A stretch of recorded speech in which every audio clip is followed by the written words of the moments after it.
This episode is sponsored by SmartVestor. Connect with an investing pro for free at RamseySolutions.com/invest.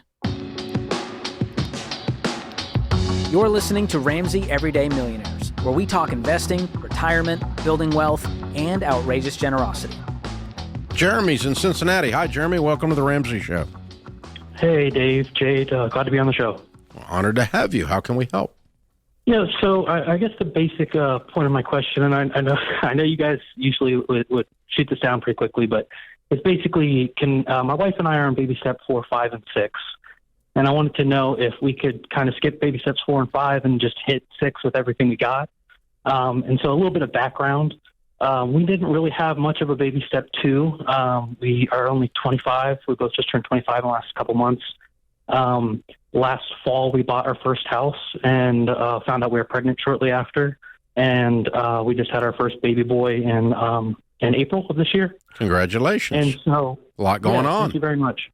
Yeah, no, it definitely was more than we anticipated, but it's been a good time. So we have a combined income of about $120,000, and our mortgage is about $195,000. And we were considering, I'm an accountant by trade, and so I run the numbers like crazy, much to my wife's, a pleasure, I guess. And I was like figuring out that we could, if we just focused on the house, we could be not even 29 and have a paid for home. And then being as young as we are, that we could catch up on that investing pretty quickly and still retire with millions, even if we just did 15% at that point. Okay. So your question is what? Should you do that or what? Yeah, but it'd be okay to kind of focus on that house first, get it out of the way, have more income to invest. You're a grown-up. Anything you do is okay. You get to make your choices. That's right. Sure. Would I do that? No, I wouldn't do that. Would I tell you to do that? No, I wouldn't tell you to do that, because I think that you're not going to end up with as much going your way as you will going our way. And that's my reasoning. See, the thing you did not run your numbers is increased in income. The chances of you having zero increase in income between now and 30 is zero. And you did not run any increase in income in your numbers. You ran very naive, basic, primitive numbers. Am I right? Sure. Yeah. Yeah. So if you put 15% away, you're probably going to pay off the house in about the same period of time. Okay. Fair enough. And then you're going to have a paid-for house and have gotten your other stuff going.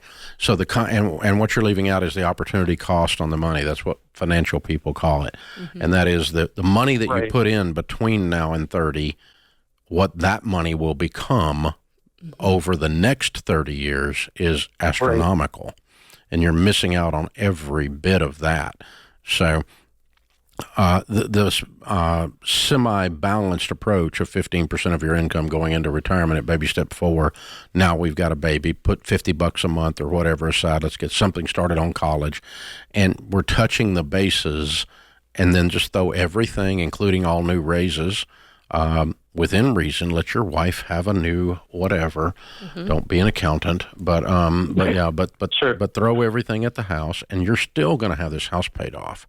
And probably about the time you thought you were going to anyway, and because now I'm factoring in increases in income, and I think you're going to be there. I mean, you can do either one. Jeremy, neither one of these, your plan versus our plan, is not a recipe for bankruptcy. Right. It's not like the dumbest thing I ever heard on the planet or something like that. You got a house paid for by the time you're 30, I'm loving it, okay? I think it's a great plan. I just think ours is probably slightly going to come out ahead.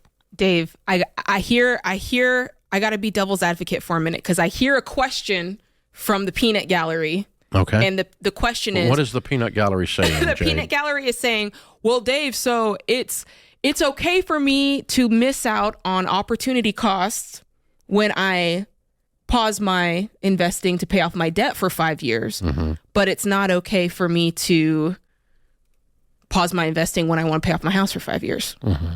Okay. Well, let's also be very clear. Almost never does it take 5 years to pay off the debt. True that. You and Sam were highly unusual. That's true. Unusual amount of debt.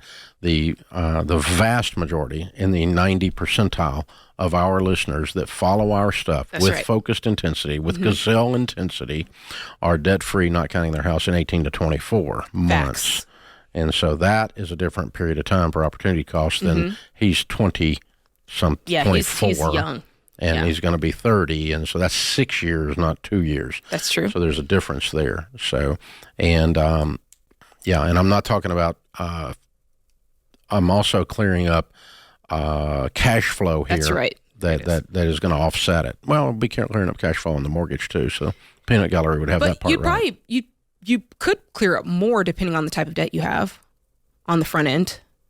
What your debt is and what you depends on have. how much it is. Yeah, it he said they didn't have much of a baby step two. No, they didn't. So in their case, he's experiencing the weight of the mortgage payment emotionally. Yeah. Which because he's an accountant. So it's very good.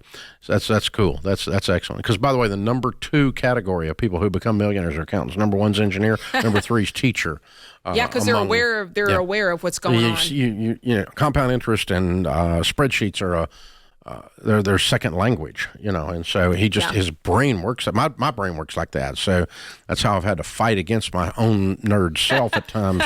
That's how I know you've thought it all through every corridor that this can be thought through. Well, I mean, I started, you know, I mean, like the debt snowball obviously is not mathematically correct. Sure. It's a behavior-based tool, not a math-based tool. The problem is it actually works and the other one doesn't work. That's right. The avalanche or whatever the crap people call that. That's just bull. It doesn't work. Yeah. It doesn't work because people don't play all the way through. With the debt snowball, they play all the way through. So all that matters is when you're done, who ended up paying off the most debt the fastest. That's what matters. And it's not a theory. It's who's going to actually do it. Yeah. And so then that starts to mess with my math nerd self because my math nerd self would say the avalanche works better. Yes, my math because you're nerd self looking at would the say interest. never stop compound interest. Never do anything to stop compound interest because it's the 8th wonder of the world, Albert Einstein said. So, you know, I mean, you don't ever do anything like that. But so you have to have this. There's more to it than math. Yeah, or the apparent math.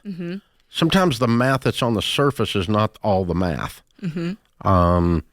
You know, like for instance, I'm going to borrow money on my home at 6%, and I'm going to invest it in a good growth stock mutual fund at 10 to 12%, and I'm going to make the spread. Well, that math is not accurate because you left out risk and you left out taxes. Yeah, and so when you adjust 10 to 12% for risk and taxes, it looks a lot like 6. That's a good point. And so you didn't really make anything on your little plan here. Yeah. And you see these TikTok characters is like, I'm going to teach my 14-year-old to arbitrage. Well, maybe you ought to spell it first. Yeah. And maybe you ought to actually understand that arbitrage involves risk and leverage equals risk. And 100% of the time it equals risk. More leverage equals more risk. So that's a math thing where we left out parts of math.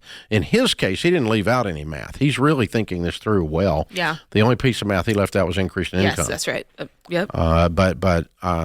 And so truthfully, if he hangs up and goes, they're crazy, I'm going to go do my thing. He'll be fine. He's still going to be wealthy. Yeah, he'll be fine. It's just a matter of, you know, when he's 40, if we ran this all the way out, which one of us would end up with the most money? You know, and I'm promising you, we would. We would. Because I've done the case studies for 30 years. I know. You know, so it's not a thing. So that's just fun. It's fun to talk about, though. It is. And here's the good news about somebody like Jeremy. He's 24 and he's paying attention. I know, that's right. He's not a zombie. That's right. He's not burying walking his through head the in his streets sand. going, I vote wrong. I hope someone takes care of me. You know, he's not a zombie. He's actually he's actually paying attention. That's right. Thanks for listening to Ramsey Everyday Millionaires. Need help with your investments? Connect with a SmartVestor Pro at ramseysolutions.com/invest or click the link in the show notes. Ramsey Solutions is a paid non-client promoter of participating pros. Learn more at ramseysolutions.com/smartvestor.